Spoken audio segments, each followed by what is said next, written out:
அறிந்து கொண்டது பத்தாது, இன்னும் அதிகமாக அறிந்து கொள்ள வேண்டும், இன்னும் அதிகமாக அறிந்து கொள்ள வேண்டும்.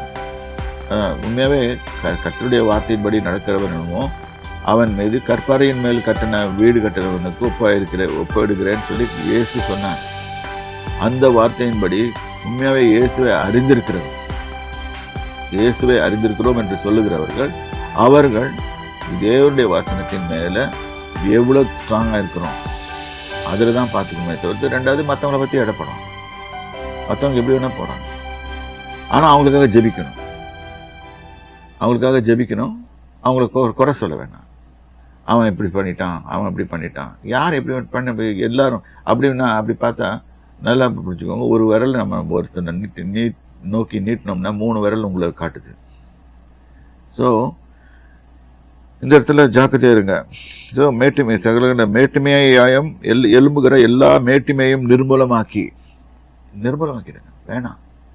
இது எலும்பு இந்த மாதிரி ஆர்குமெண்ட்ஸு தர்க்கங்களை தேவனுக்கு அறிவுக்கு விரோதமாக எழும்புகிற எந்த எண்ணங்களையுமே மேட்டுமையான எண்ணங்கள் தான். மேட்டுமையை நிர்மூலமாக்கி எந்த எண்ணத்தையும் கிறிஸ்துவுக்கு கீழ்ப்படிய சிறைப்படுத்துகிறவர்களாக இருக்கணும். கிறிஸ்துவுக்கு கீழ்ப்படியணும். Our main focus will be on Jesus Christ alone. அவர் தான் சத்தியம், அவரை தான் நம்மளுக்கு கொடுத்துருக்கிறாரு தேவன். அவர் solution for the human race is Jesus Christ. அவர் எல்லாவற்றையும் அவருக்குள்ள அடக்கி அவரே உங்களுக்கு கிறிஸ்துவே போதிக்கிறவர்களாக நாங்கள் காணப்படுவோம்னு போட்டுருவோம் வேதத்தில். ஸோ அப்படி இருக்கும்போது எங்கள் சபை பெருசா, எங்கள் ஞானஸ்நான தொட்டி பெருசா, எங்கள் இது பெருசா, எந்த இதில் பண்ணியிருக்கிறோம், கிளேஸ்டு டைல்ஸில் பண்ணியிருக்கோமா, இதில் தேவையே இல்லை. நாங்கள் வில்லேஜ் மினிஸ்ட்ரிலாம் போகும்போது ஏதாவது ஆறு கிடச்சா அந்த ஆற்றுல போய் குளம் கிடச்சிச்சின்னா அதில் இது பண்ணி விட்ருவோம். ஒரு முறை என்கிட்ட வேலை செய்த இந்த டிரைவருக்கு நான் சத்தியத்தை சொல்லிக்கிட்டு வந்திருந்தேன்.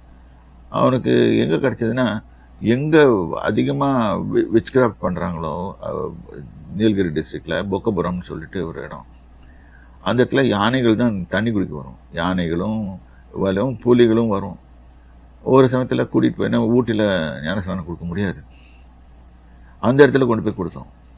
இது ஒரு பெருமையான காரியம் இல்லை, எனக்கு கர்த்தர் கொடுத்த ஆப்பர்ச்சுனிட்டி.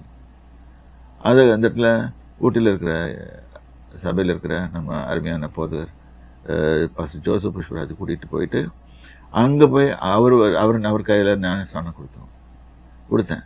ஸோ அந்த இதெல்லாமே நான் எடுத்துக்கிட்டேன் பங்கு. அந்த ஆத்மா தேவனோட உடன்படிக்கை செய்யறதுக்கு எனக்கு அது சந்தோஷமா இருந்துச்சு.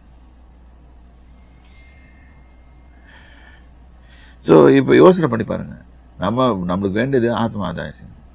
கர்த்தர் சொன்னார், காலம் குறுகின படைகள் எல்லாருக்கும் ஆத்மா ஆதாயம் செய்ய முடியும். இப்போ இந்த பிராட்காஸ்டிங்கோட மெயின் நோக்கமே ஆத்மா ஆதாயம் பண்ண. நீங்களும் செய்யுங்க. நம்ம கூட இருக்கிற வாலிபர்கள் எல்லாம் நிறைய பேர் வேதத்தை டிஸ்ட்ரிபியூட் பண்ணி நிறைய பெரிய காரியங்களை செய்து கொண்டு இருக்கிறாங்க. அதெல்லாம் நினைக்கும் போது சந்தோஷமா இருக்குது. ஸோ எல்லாத்தையும் கீழ்ப்படிய செய்ய சிறைப்படுத்துகிறார்களா இருக்கும். இந்த மாதிரி நம்ம கர்த்தரை ஒண்டி போதிப்போமானால் நம்ம தேவனுடைய காரியங்களில் மட்டும் தலையிட்டு, தட் இஸ் நம்மளை சரிப்படுத்திக் கொடுக்குது, செல்ஃப் எடிஃபிகேஷன். ஸோ மறுபடியும் சொல்றேன், உங்களுக்கு செல்ஃப் எடிஃபிகேஷன் வேணும்னு கேட்டீங்கன்னா நீங்க அதிகமா அந்நிய பாஷையில பேசிட்டு இருங்க. அதுதான் சீக்ரெட்டு. இது பேசாம அந்நிய பாஷையில பேசணும்னா அதுல ஒரு ஆர்குமெண்ட் எடுப்பாங்க.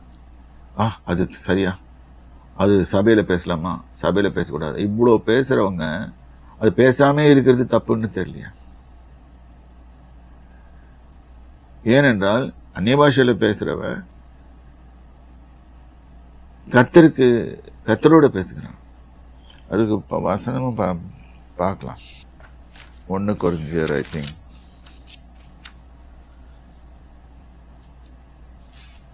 1 கொரிந்தியர் 14ஆம் அதிகாரம் 2வது வசனம்.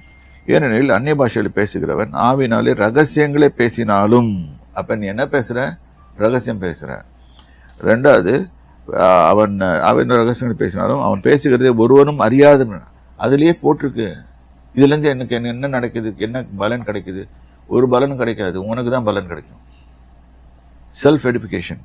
ஓகே, ஆங்கில பைபிளில் செல்ஃப் எஜுகேஷன் போட்டிருக்கோம். அவன் பேசுகிறதை ஒருவனும் அறியாத இருக்கிறபடினாலே அவன் மனுஷனிடத்தில் பேசாமல் தேவனிடத்தில் பேசுகிறான். ஸோ இது நல்லா புரிஞ்சுக்கோங்க. தேவனிடத்தில் பேச பேச பேச பேச நீங்க தான் பக்தி விருத்தி அடைவீங்க. இந்த பக்தி விருத்தி அடைய தெரியாம ஆக்சுவலி இன்னும் you will get strengthened in your inner man. சரி, இன்னொரு வாசனமா சொல்றேன். ஏசாயா 28வது அதிகாரம். கர்த்தர் என்ன சொல்றாரு அந்த காலத்துல, இது நடக்கிறதுக்கு முன்னாலே, அப்போஸ்தலர் 2 நடக்கிறதுக்கு முன்னாலேயே கர்த்தர் என்ன சொல்றாருன்னா, ஏசாயா 28 அங்க சொல்றாரு வசனத்துல. ஓகே, இப்ப கர்த்தர் சொல்றாரு, பரியாச உதடுனாலும் 11வது வசனம், பரியாச உதடுனாலும், பரியாச உதடுனா என்னது? அவன் பேசுறதே பரியாசம் பண்ற மாதிரி இருக்கும். பரியாச உதடுனாலும் அந்நிய பாஷைனாலும், அனதர் டங்னு போட்டிருக்கும் இங்கிலீஷ்ல.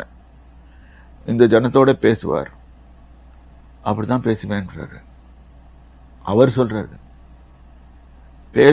ஆனா நம்ம என்ன பண்றோம், பிசாசா அதை வச்சு ஆர்கியூ பண்ண வைக்கிறோம் நம்மள.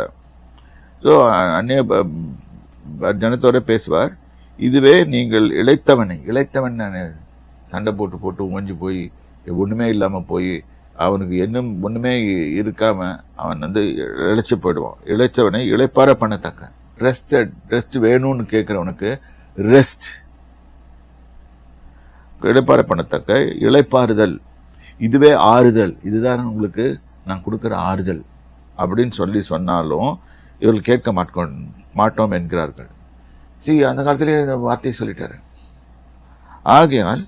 ஆதலால் அவர்கள் போய் பின்னிட்டு விழுந்து, இதை எதிர்க்கிறவங்க என்ன பண்ணுவாங்கன்னா, பின்னிட்டு விழுந்து நொறுங்கும்படி சிக்குண்டு பிடிப்படிக்கும் கர்த்தருடைய வார்த்தை அவர்களுக்கு கற்பனையின் மேல் கற்பனையும் பிரமாணத்தின் மேல் பிரமாணமும் பிரமாணத்தின் மேல் பிரமாணம் இங்கே கொஞ்சமா இருக்கும். புரியாது, என்ன வசனம் படிக்கிறோன்னு தெரியாது. You should know everything as a believer. You should know everything. As a pastor or apostle or teacher or miracle worker or whoever it may be, we should know all these things. But unfortunately, we don't know. நம்மளுக்கு தெரியாது. இன்னைக்கு நிறைய சபையில் சொல்லிக் கொடுக்க மாட்டாங்க. அந்நிய பாஷையில பேசுனியா, அவனுக்கு எதுக்கு பேசுறோன்னே தெரியாது. அந்நிய பாஷை பேசுகிறவன் என்ன பண்றான், ஆவில ரகசியங்களே பேசினாலும் மனுஷனோட பேசாமல் தேவனோட பேசுகிறான். நீ ஜெபம் பண்றது எதுக்காக? ஜெபம் பண்றதே தேவனோட பேசுறதுக்கு தான். அப்படிதான். இல்லாட்டி நம்ம பேசுறத மற்றவங்க கேட்கணுன்றதுக்காகவா? சில பேர் சத்தம் போட்டு ஜெபம் பண்ணுவாங்க, அழுவாங்க. நான் சொன்ன பெஸ்ட் ப்ரேயர், ரிசல்ட் ஓரியன்டட் ப்ரேயர்னா, shut yourself inside the room, go and speak in tongues. 1 மணி நேரம் டங்ஸ்ல பேசுங்க. நான் உண்மையாக சொல்றேன், உங்களை சேலஞ்ச் பண்றேன். உங்களால 1 மணி நேரம் பேச முடியாது. ஏன்னா அவளால செய்ய முடியாது. உங்களால 1 மணி நேரம் செய்யுங்க, முடிஞ்சா 2 மணி நேரம் செய்யுங்க. நான் இதை உங்களுக்கு சேலஞ்சா வைக்கிறேன். ஆகவே தேவ ஜனமே, நீங்க யோசனை பண்ணுங்க. ஏதோ ஒரு பாயிண்ட் எடுத்து, இது ஒரு ஆர்குமெண்ட், எதில் எடுத்தாலும் ஆர்குமெண்ட். கடைசியில அவங்க கற்பனையின் மேல இங்கேயும் அங்கேயும் கொஞ்சம் இங்க கொஞ்சம் இங்க கொஞ்சம்னு சொல்லி கடைசியில கர்த்தருடைய காரியத்தை விட்டுட்டு அவர் சொல்றாரு, நான் இளைப்பாறுதல் கொடுக்கிறேன். So when a person, how the person is getting strengthened is when he is spending his time alone with the Lord God and speaking to him in tongues. Because when you speak in your native language, that is, நம்ம தமிழர்கள் இங்கிலீஷ்ல ஜெபம் பண்ணாலும் சரி, வேற லாங்குவேஜில் ஜெபம் பண்ணாலும், ஜாப்பனீஸ்ல பேசினா பிசாசுக்கு ஜாப்பனீஸ் தெரியும்.